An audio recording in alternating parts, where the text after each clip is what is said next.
A very good evening to you. Thanks for joining us on the Thursday edition of the show. I'm here, Deba. Well, it's a big day tonight. Currently, as we speak, the draws for the 2023 Africa Cup of Nations is currently going on today. The participating teams will know their foes, their opponents in the competition. Tonight on the show, we will also talk about the Nigeria Professional Football League. A lot of discussion will be centered around the Super Eagles as they seek to win the African Cup of Nations for the fourth time. We will also talk about what's going on the domestic scene. 2024 is also a big year with the Olympics and Paralympics. We'll be talking about all of that, all for you as we move on the show. And of course, this is a two-man show. My colleague Austin Okona-Akpan is suited and ready. And of course, we'll take this ride together. Well, the greetings to you, Yemi, and of course, everyone joining us on the show tonight. Action-packed world of sports. So much is going down in the Nigeria Premier League, Yemi. I saw that game between Rivers United and Remo Stars. Crazy game because Andy Okpe scored a stunner of a goal in the 90th minute, Yemi, that got me screaming. Good one for league football in Nigeria. That rescheduled fixture will get our attention on the show tonight. You said it in Abidjan. Tonight, we'll get the draw done for the next AFCON. And the Super Eagles of Nigeria, we already told you, they are in pot 2, means they can play any of the top teams in Africa. The Super Eagles, they're in camp getting ready for that friendly game against Saudi Arabia on Friday. We'll get updates from that one. And of course, there's so much talking points coming from the Super Eagles camp. I'm waiting to see what Coach Jose Pizarro will do differently with Saudi Arabia. Now, this is not Sao Tome and Principe, so let's see if he knows his team now and what we should be expecting for the upcoming AFCON, Yemi. Yeah, very interesting. And hopefully, we hope to have a robust conversation around that. Hopefully, the Super Eagles media officer will be able to come through for us. If he does, we'll do that. Also, let's introduce our partner in the Lagos studio. He makes a return. Okoyemi Cote joins us now. Okoyemi, greetings to you. I should be welcoming you, but it's actually you welcoming me. First time I'm being on set with you. Yeah. But greetings to you. Thanks for joining us. Amazing time. Always a delight to talk sports. And like I said, it's a big time. The Super Eagles play against Saudi Arabia. Big team, no doubt about that. 3 times Asian champions, just like the Super Eagles of Nigeria, 3 times African champion. They were at the World Cup. Of course, a lot of us saw the unexpected victory against the eventual winners, Lionel Messi-inspired Argentines team. And then, now they have a new manager, Roberto Mancini, and this is probably going to be like his first major test. And for the Super Eagles, I think it's a big test also. I mean, just to, bring the boys together. Let's build some synergy within the boys. I saw clips of them in the camp. I saw Samuel Chukwueze, Victor Osimhen, some banters, and there's a lot of big energy in the side. So we're really looking forward to it. Very interesting to see. Austin, of course, is a fluid situation. We might be interrupted as we're going on. Once we start getting information from Abidjan, we'll have to revert and talk about the draws. But talking about the Super Eagles, because that's where we have to go to now. I don't know, what are the expectations? By now, we shouldn't be talking about whether or not the coach knows his team. It is expected that, 2-3 months to a major tournament, the coach should know his team. But are you sure Nigerian fans are confident that Jose Pizarro actually knows this team? I think Jose Pizarro has done a good job here. He came with the sort of vibes that he needed to give himself some good landing. At the time he came, Nigerian football needed healing. Some level of closure for everything that had happened, not making it to the level they expected at the AFCON, not qualifying for the World Cup. In fact, the entire team, it was broken. And then this guy came and was saying, look, I'm not joking. Pick yourselves back up. We're going to win the next AFCON. For a minute, I want to tell him, wait a minute, calm down. What are you talking about? But then we now started getting some results from friendly matches that we didn't like, and fans of the Super Eagles were saying, isn't the kind of, performance that you used to go win the AFCON. But then there are some other games that you watch, you see that the Super Eagles are showing those promises, those good signs, football fans had no choice than to believe because Jose Pizarro's optimism was contagious, and that's actually what you need. When you're down, you need to pick yourself back up. He didn't just show leadership. He also played the father figure role, in carrying these guys along and ensuring that at every point he invites some certain players. We see some of, the reasons why he's inviting, those players. We've got good numbers in camp. They play Saudi Arabia tomorrow. A lot of talks about the invitation of Fisayo. I'm waiting to see how he's going to make use of that player. Look, it's the Super Eagles of Nigeria. Whether or not he knows these players, he cannot afford to be clueless when they step out to play, particularly at the Africa Cup of Nations. So expectations are high, and Jose Pizarro understands the assignment. He has said that they are going out there to win. And I'm sure when Babafemi Raji joins us, we'll get more coming out of camp. But each time you see the Super Eagles come out to, represent the motherland, the sort of dedication that we expect, we're seeing it. Sometimes it doesn't translate to the kind of performance we see on the pitch where we can tell that these guys are willing to write their names in the history of those who did so well for the country playing football, Yemi. All right, so that's interesting. I mean, we have a lot on the Super Eagles. Well, let me allow you to do the honors. Of course, it appears that the guest we'll be talking about is around the Super Eagles media officer. He's ready for us. Let me allow you start off the conversation, then I'll pick it off with Opeyemi in the Lagos studio. Let's go. Babafemi Raji, media officer of the Super Eagles of Nigeria. Good evening from London. Welcome to Sports Tonight. Yeah, thanks so much, Austin. Good evening from Portimao. I love it. I love it. Tell me what we do not know, particularly followers of the Super Eagles who are optimistic, who are looking forward to this friendly match against Saudi Arabia. What's the latest update? Well, the update is the team is ready. Very, very ready, pumped up. We had another training session today, interesting training session. One last one before tomorrow's game. 24 players took part in this training session. It was an interesting one. Unfortunately, we're here to have Leia Adebayo in camp as a result of what's happening in Israel. He's been trying to get flights out to join us here in camp. Perhaps if he doesn't, or will not make tomorrow's match, but we'll still get to find time to a flight to join us. Same with Olorunleke Ojo. Due to delayed issuance of the visa, Portuguese visa or the Schengen visa.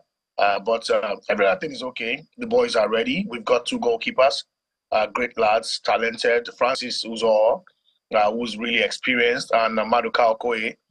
They've trained well, and the entire team is ready. The key thing here is we know this game against Saudi Arabia will test our resolve, and we're ready for it. And afterwards, we'll look forward to Monday's game against Mozambique. And that will help us know what to expect when we start off our World Cup qualifiers. Remember, we've got three teams from the Southern African region housed in the same group as Nigeria, Zimbabwe, Lesotho, and also South Africa. So playing Mozambique will help us in getting to have a feel of what to expect in match day 1 and 2 in November. That's a good one. That's really strategic from the NFF. Quick one. What's the update on Kenneth Omeru? Kenneth is fine. He's here in camp with us. He's currently the captain of the team. He's the third captain in the absence of Ahmed Musa and Trust Ekong. I remember in the pre-match conference we had today, Coach Jose Santos Pesero explained why his two captains are not here. First two captains, Ahmed Musa because of visa issues.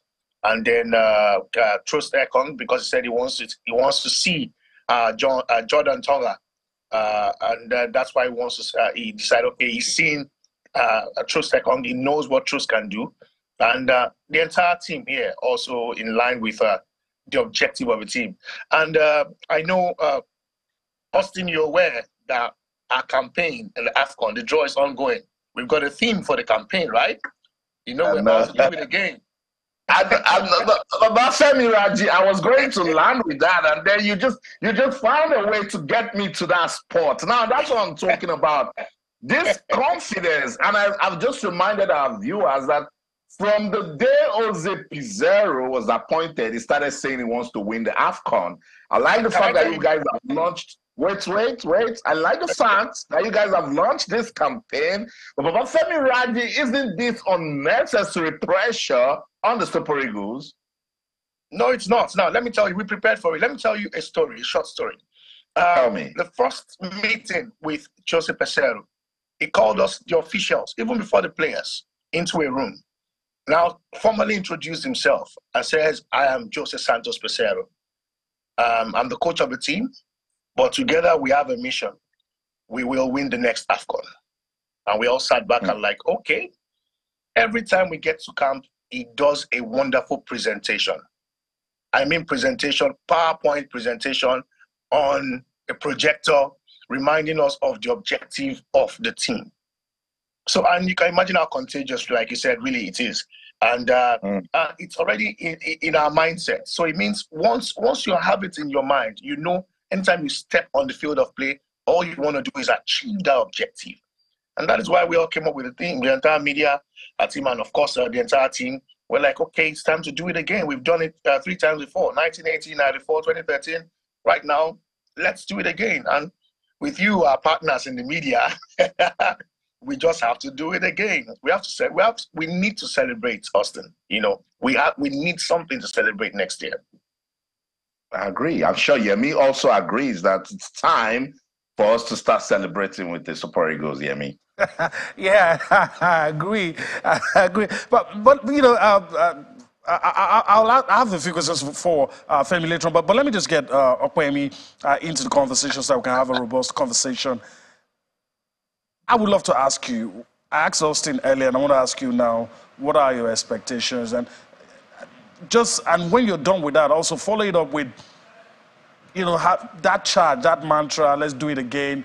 Do you think it puts any pressure on the Super Eagles? I think being the Super Eagles of Nigeria alone, it's pressure. And look at the credentials of the players that we have at the moment. We've got certainly 2 of the top, probably 10, you know, biggest strikers in world football right now, in Victor Osimhen and Victor Boniface, are getting the job done in the German Bundesliga and the Italian Serie A for Napoli and Bayern Leverkusen. I mean, you also look at Samuel Chukwueze moving over to AC Milan from Villarreal, even though he's not particularly been an explosive, debut season for him. But you just have a feeling that we've got enough quality in the heart of the midfield. We've got, you know, decent players that can push their own, squaring up in major leagues across Europe. So, yes, you may want to think that we've underachieved. The last time we won the AFCON was in 2013 at the FMB Stadium in South Africa, at that glorious Sunday goal by Sunday Umba. And since then, we've felt like we've underachieved in terms of the potentials that we have, the quality of the players that we have, the size of the team. You may want to, you know, look at teams like Senegal, like Egypt and all of that. But in terms of putting it together, the Super Eagles team is arguably one of the biggest teams in Africa. So you look at that space. So when Pesero came up on board, and the least he could do was to put the energy into the boys, push them up, charge them, give them that motivation. I mean, you're not expecting him to come in and say, okay, let us have a golden bronze, let us just go there and qualify for the semifinals. You expect him to give them the strong energy, and that's exactly what he brought on board. On the part of Nigerians, we don't settle for less. We would always expect that for every tournament we go to, the least we should get to is the finals. And when it gets to the finals, it could go either ways. So that's exactly the expectations we have for the Super Eagles of Nigeria, and we should be able to get that done. All right, we should. All right, let me just quickly throw this to Baba Femi Raji, who is still with us. I know we're talking about friendlies and also the draws currently going on. But my question is, with regards to the draws, do you think, some people are already saying, probably might be good that we avoid some teams. Do you think the current group of Super Eagles have that mindset? Are they hoping to avoid any team in the group stage, or it doesn't matter? Well, currently, whatever comes our way, we accept. And fine, we understand the place of luck, or what they say, the luck of draw. But to be the best, you will have to beat the best. It's very important. And the entire members of the team were poised for that. We're not under pressure. We already have something. We have 200 million Nigerians right behind us. We have our mindset already fixed towards winning the tournament. We have the Nigeria Football Federation led by Alhaji Ibrahim Musa powering the entire team. We have the federal government. So trust me, there's no pressure. We're not thinking of avoiding any team. Whatever team comes our way, we'll start preparation. Preparation already started already. We'll just fine tune and then align and then get to the tournament and start winning games. I don't think we are under any form of pressure. All we just want to do is get there. We can't say we want to avoid team A or team B or team C. When they come, we do 90 minutes and then we win. The good thing here is let's just get out of the group first, and then we'll start taking it one game at a time from the knockout stages, from the round of 16 to the quarterfinal, the semi-final, and then the final on the 13th of February. That's all we want to do. All right. Yemi, let me just come in. Let me come in quickly before you go back. It's now confirmed. The Super Eagles of Nigeria will play in Group A at the 2023 AFCON. Group A, it's Cote d'Ivoire, Nigeria, Equatorial Guinea, and again Guinea-Bissau. Group A, Cote d'Ivoire, Nigeria, Equatorial Guinea, and Guinea-Bissau. Babafemi Raji, you have it. Yeah, interesting group. And if anyone was to ask for any group, yes, good group. Perhaps several people will say, "Oh, you're gonna play the host nation." Well, they got seeded because they're the host nation, and that's why they found themselves in pot one. We will play all teams with respect, and very soon we'll get the reaction of our coach. He's right here in camp with us, and we'll push that out to everyone. But I think this is quite a decent group for us. And in my personal opinion, I don't have a coaching badge yet. Maybe later I'll go and one of the coaches said I should start from UEFA C license.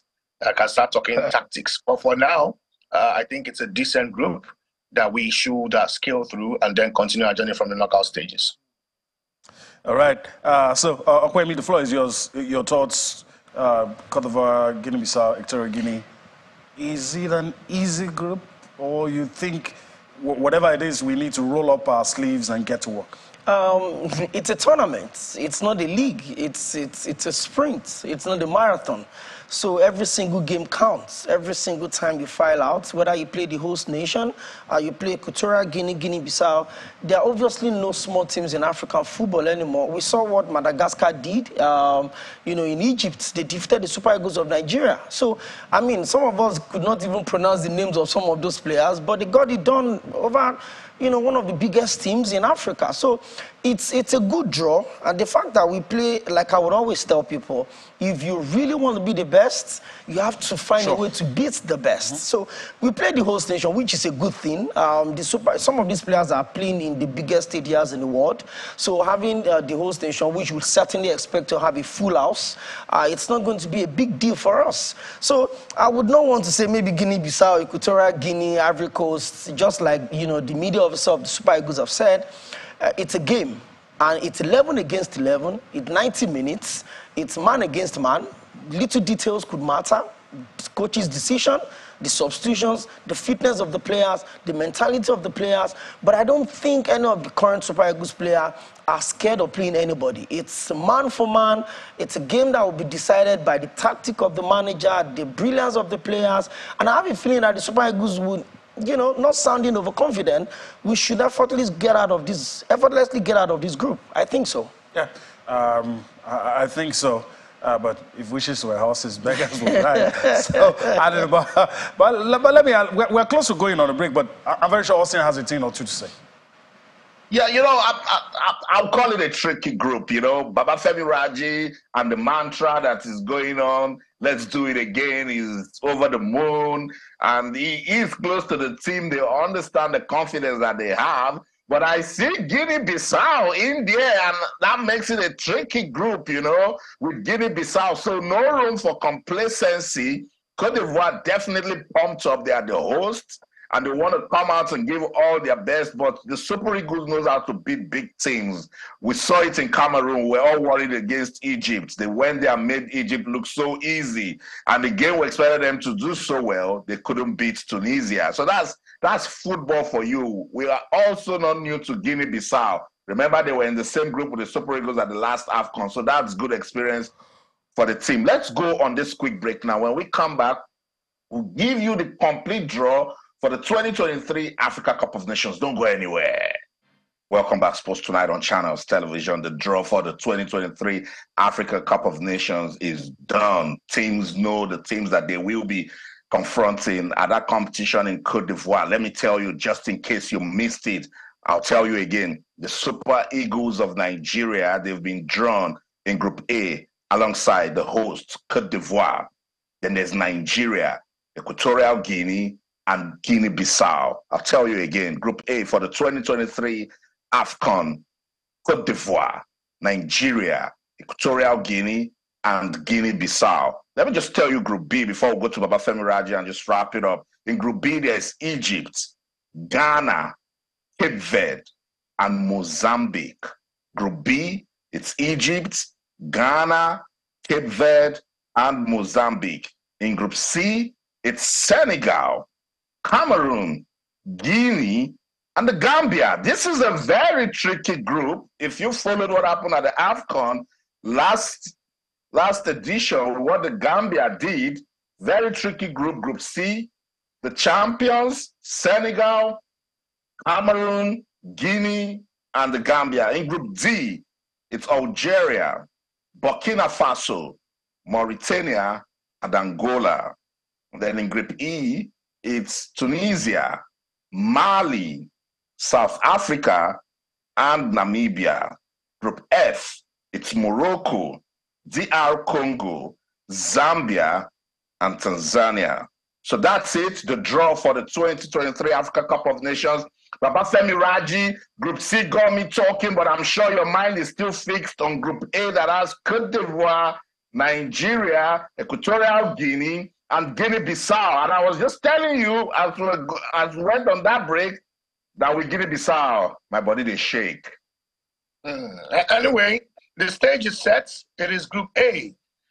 It's the prime group. God willing, the winner of the tournament will emerge from Group A, and that will be the Super Eagles of Nigeria. The stage is set. My dear friends, millions of Nigerians watching right now, my colleagues in the media, our colleagues, it's time. Let's do it again.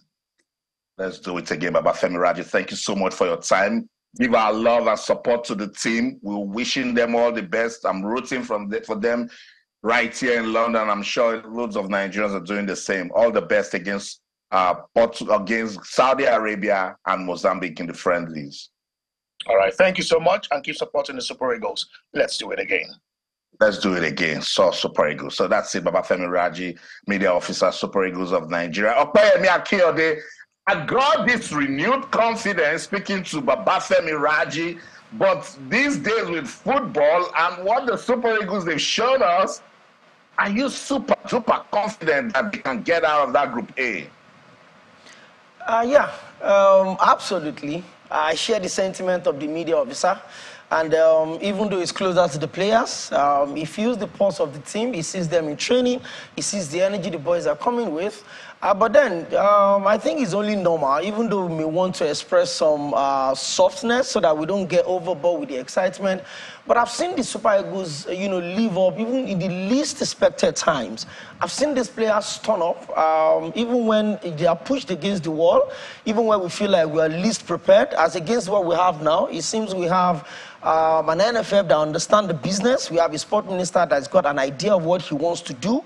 And we have the chairman of the NFF as well, bringing in some new, energies into the Super Eagles team. So I'm very confident. Like I said, it's one step at a time, one game at a time.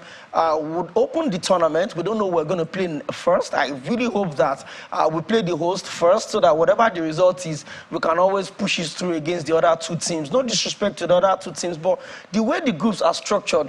It looks like there's this top two. You look at the other teams, you look like All Egypt across. and Ghana. Yeah. You look like Senegal and Cameroon. You look like Algeria and, Burkina Faso. You look like Tunisia, Mali. But for me, I think the Super Eagles are good to go. The players would fancy their chance against anybody in the continent at the moment.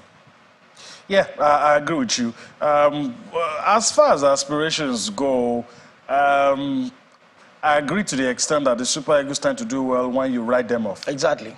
But they also, on the flip side, also seem to disappoint when the expectations are high. So that will make you be cautiously optimistic. We are Nigerians, we love the team. With the evidence before our face, we should be beating anybody with the evidence. But then experience in the recent past, missing the World Cup, crashing out in the round of 16 at the last Nations Cup, that will make you be very conservative and cautious in what you expect.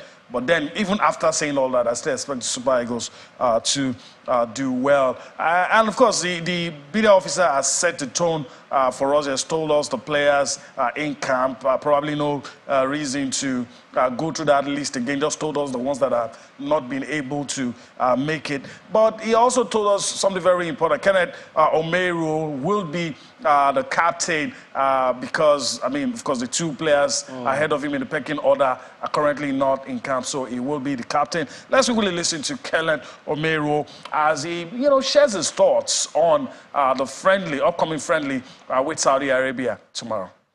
I look forward to seeing us have a good game, a great game, and to win both games, as we continue to prepare towards the Nations Cup and also the World Cup qualifiers. Yeah, I think it's a step. The Saudi, there's a lot of change in their team. Especially we all saw them win one game against Argentina in the World Cup. And I think it's good for us to play these games and also hopefully get one or two games again before the AFCON starts. I think it matters. In football, you have to hope to be in an easy group, so you come out top, and from there you can find your way. But like I said, if we have this winning mentality, then it doesn't matter what team we face. And I'm excited, looking forward to knowing our opponent at the end of the day. Yeah, definitely. I do believe we have the quality to win the AFCON. So we have to take every game step by step, create this winning mentality that he has mentioned, and then, we can see ourselves winning the AFCON. All right, talking about, step by step, talking about winning mentality. And, I don't know if it was you. I was having a conversation with somebody before we came on in, and I was saying, Kenneth Omeru, if it wasn't the days where the captain of the team is always decided by seniority, in terms of seniority, he is number 2, second only to Ahmed Musa, the current crop of players that we have. So it's no surprise at all that in the pecking order of the players to be captain, is top on it now, and his experience is not something money can buy. Well, if you want to feel the pulse of the team, I think the captain should, epitomize what the team is about. The energy that radiates amongst the boys, the captain should be able to sell it to every one of us. And a lot of respect needs to go to, Kenneth Omeru. He's paid his dues, from the fact that even at the club level, he's literally probably one of the most traveled Super Eagles player at the moment in terms of the clubs he's played for and all of that. But when it comes to the national team, you cannot fault his commitment to the Super Eagles. He's always there, reports to camp early. He's always injury-free when it comes to playing for the Super Eagles of Nigeria.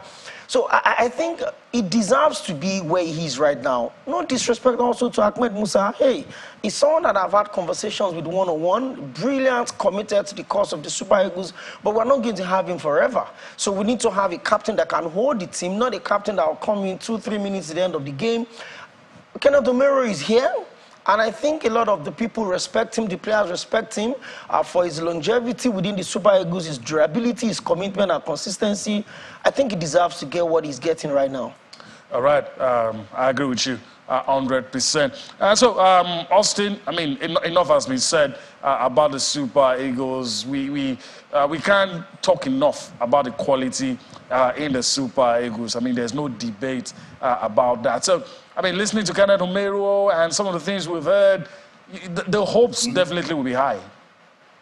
Yeah, you know, and I like the fact that they're staying committed to this objective. You know, I think they're deliberate about it. Let's do it again. Babafemi Raji just talked about it with so much confidence. Kenneth Omeruo has done the same thing. And for Kenneth Omeruo, it will be special. It was part of the AFCON winning team in 2013. And Obayemi just talked about his longevity in the Super Eagles, and now he's taking up leadership positions. I like Kenneth so much. In fact, there was a time I was accused of always promoting Kenneth Omeruo, and I said, I'll tell you this. Kenneth Omeruo is the only player that even when they put him on the bench, he doesn't have a problem. When he gets an opportunity to play, he comes in and he gives 100%. That's dedication right there, you know. So I like this.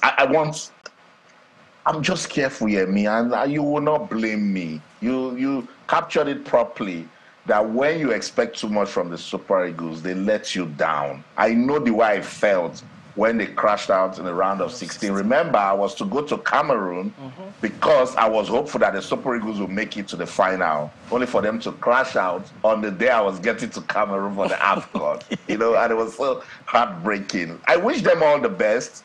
I like the fact that they know what they want from this AFCON, and now that the draw has been done, they need to just go out there and get it done. Yeah, I think we should also listen to Joseph Pizarro. What do you think? That's the man in charge, and of course, he sets the tone and probably wants to make us have a feel of what will happen tomorrow. Okay, it's good for us to do a friend match in the FIFA date. It's more a moment you can join the team, the players, for you improve our organization, improve our spirit, improve the connection between our players. I speak about tactic work, I speak about offensive organization, defensive organization, offensive transition, defensive transition, the set piece. Only the time you can improve our organization. Even outside the field, you can improve the connection between our players, have a fantastic atmosphere in this moment, because we need time. We need time for improve the team. Because if you want to win the AFCON, of course you need to step by step, match to match, practice to practice, improve our team. Okay, the normal. I like to like now. You could call 25 players. It's good. 25 players that we believe too much, but they believe in more. Not only these 25. Some players could not come for injury or some problems, other problems. But they have at least 50 players. Normally you keep, you see them every time, and check them every time. Okay, come these 25, more on moment, with good conditions, good facilities, good pitch, and a good opposition. I think Saudi Arabia was the last team beat Argentina. Argentina only lost last month, only lost against Saudi Arabia. I hope a hard match, a good match for our team. We will step more in front. Against Saudi Arabia, after that you can speak about the match against Mozambique. All right, Joseph Pizarro speaking there. And I'm very sure Austin agrees with me that this is the climax. Everything he's been doing, this moment is when everything gets to be judged. And I mean, there is no margin for error at all. He has to get it right. I hope for our sake he gets it right. I was speaking with Okoyemi when the insert was on. I love his energy. To be honest, not a big fan of his tactics. I have to say the truth. But I'm hoping that for the sake of Nigerians, for our emotions that have been battered and bruised, I'm hoping that he gets it right for our sakes. You know, each time I listen to him and then the AFCON is fast approaching, the prayer I recommend for him is, Lord, if it is your will, let this cup pass, you know, because he doesn't understand the level of expectation from Nigerian football fans, you know, particularly as I always reference what happened at the AFCON and then the Super Eagles' failure to qualify for the World Cup in Qatar. But I commend his optimism. That's all he can do. You just put hope out there, just put a lot of positivity, you know, and then go out there and try to do the unthinkable. Very, very important. But I mean, yes, you're totally correct. Nigerian football fans are still hurting. They want to heal. They want reasons to celebrate. And if they say, let's do it again, then they should do it again. That's it. Let's pause the conversation on the Super Eagles of Nigeria. Tomorrow, after the friendly game against Saudi Arabia, we'll come here, we'll dissect everything that will go down in that game, and then we'll preview what should happen in the game against Mozambique. Let's get on with the show now. I talked about what happened in that rescheduled fixture in the Nigeria Premier League, and Okpeyemi Akinode, gracious goodness, Andy Okpe scored a stunner of a goal in the 90th minute. It got me screaming. That was insane. Rivers United 2, Remo Stars 0. Yeah, Rivers United first win of the season. Really important for them to pull this one off. Remo Stars certainly not pushover, not one of the easiest teams, you know, to work against. And the quality of that goal, I mean, we've seen quite a lot of some really interesting goals scored in the NPFL. I remember Sikiru Olatubosun's World Goal of the Week on CNN when it was still at MFM. And then, you know, we just saw another beautiful screamer today, even though I feel the game was done and dusted already with the earlier goal scored in the 14th minute or thereabout. But the quality of that goal is something that you would sit back, relax, and savor and watch over and over again. And it just tells you how big the NPFL can get if we get our heads together. Sometimes I think, you know, we take 1-2 steps forward, we take some really major steps backward. So we need some form of consistency. Do things right, sort the issue of sponsorship, sort the issue of TV right. The fact that this game is on TV, imagine the quality of such goal and you don't get to watch it on TV. Imagine if Sikiru Olatubosun's goal was not shown on TV.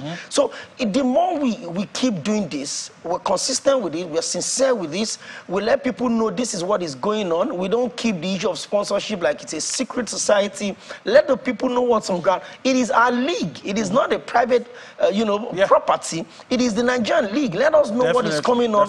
So we need to be committed. You need to give a lot of credit to the organizers of the league. I think last season, the fact that we had an interim management committee handling the league, they set some groundwork, and I think there's a build-up on it on this current season. I've followed both weekends. I've seen some really top quality games. I've seen some really exceptional goals, and I think we can continue from there. I agree with everything you've said. I also think that our issues will come up, that we test the resolve of the league body, and that's when we will know what is how really serious they are. You know, you've talked about two things that I like: TV, sponsorship, and all of that. And a thorny issue that has not really been dealt with is the welfare of the players. We're not going to have football if the player, in fact, we are sitting here talking about anything, it's just because the guys... The players are the main actors. They're the main actors, and they should be treated as such.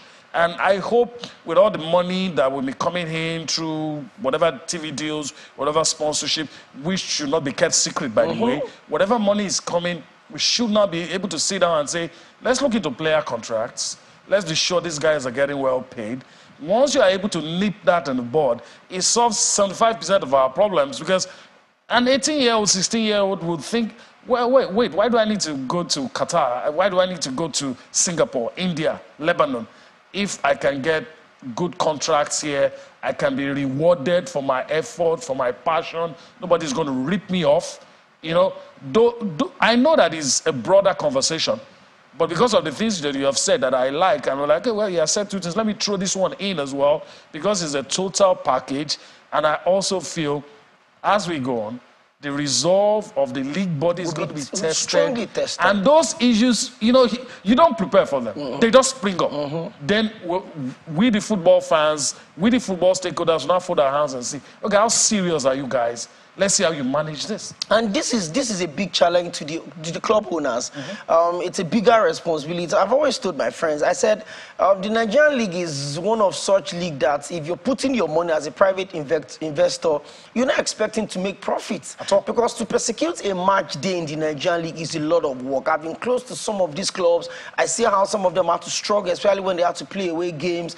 Now, new things it's not are even coming clear-cut what they make. Exactly. Nobody can tell you if you prosecute the league for this season, this is how much you're going to get. Nobody knows. There was a club in the NPFL that the gate fee for their first match they won last weekend was 100 naira. I saw the ticket, 100 naira. So imagine how many people come into the stadium. That's why I said it's going to be difficult for us to pull government out of this. So when you look at Remo Stars, you look at the gulf of class between Remo Stars and the other clubs. I remember when we had ABS, Abubakar Bukola Saraki. You look at the setup. When individuals are coming into, there was a time where they said FC Fanba was the Brazilian team of Nigeria. You have about 6 Nigerians. They had the manager, Rafael Everton, the Brazilian also. I remember there was a time they came to Plateau to play Plateau United.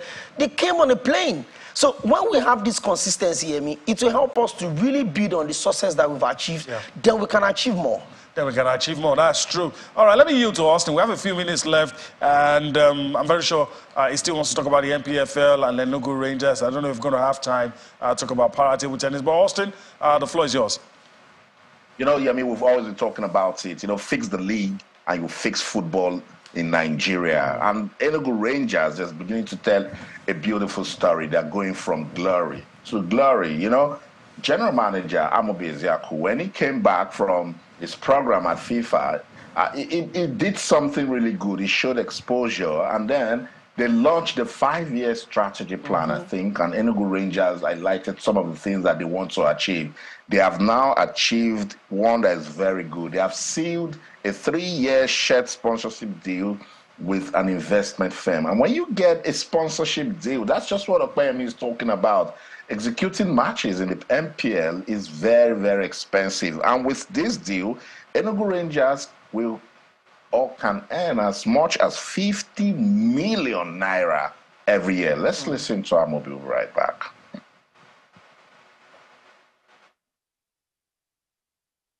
The people can see the light.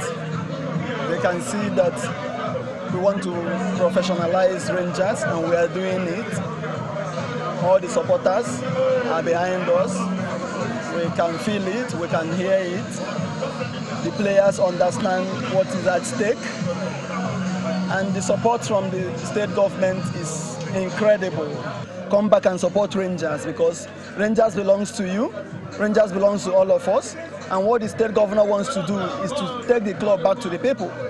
Come to Rangers and ask any question, we will answer. Come to the office, and that's why when we announced our strategic plan, we said that we've instituted the Rangers Innovation Hub. The Rangers Innovation Hub is open to everybody. The young men and women working today for Rangers are from here. They volunteered to work, and it shows the transparent nature of this management. It shows that we are committed to raising the GDP as the governor has instructed, has directed. It's not just about winning matches. We want each and every football player in the Rangers team to succeed as a professional. Because if you think of a talent of 11 men on the football pitch and in thousands of people that support them, they can serve to inspire other young people that it is possible to do something right, do it well, do it consistently, and gain financial freedom from that regard. All right, so that's it. We just listened to, of course, Amobi Ezeaku. Well, I gotta go. Austin, we got to go. I have to chop off my words because we gotta go. So it's a wrap from here, Austin. Yeah, I like what Rangers they are doing. No, I don't like it. I love it. That's the way to go. And clubs in Nigeria should emulate whatever Rangers seem to be doing, because as they say, it's not just all about winning, it's about getting on that road towards financial freedom and make league football in Nigeria truly professional. That's the show. In London, I'm Austin Okonakman. In everything you do, remember, keep talking sports. Bye for now. All right, let me throw this in quickly. The International Olympic Committee has banned Russia Olympic Committee with immediate effect. So that's it. All right, Okoyemi, I want to thank you for your time on the show having me today. Hopefully we'll do this again some other time. Hopefully. All right, that's the show today. We do hope you've enjoyed everything we've been able to bring to you. Tomorrow is another day. We'll have more time to talk sports. I'm Yemi Adebayo. Bye-bye now.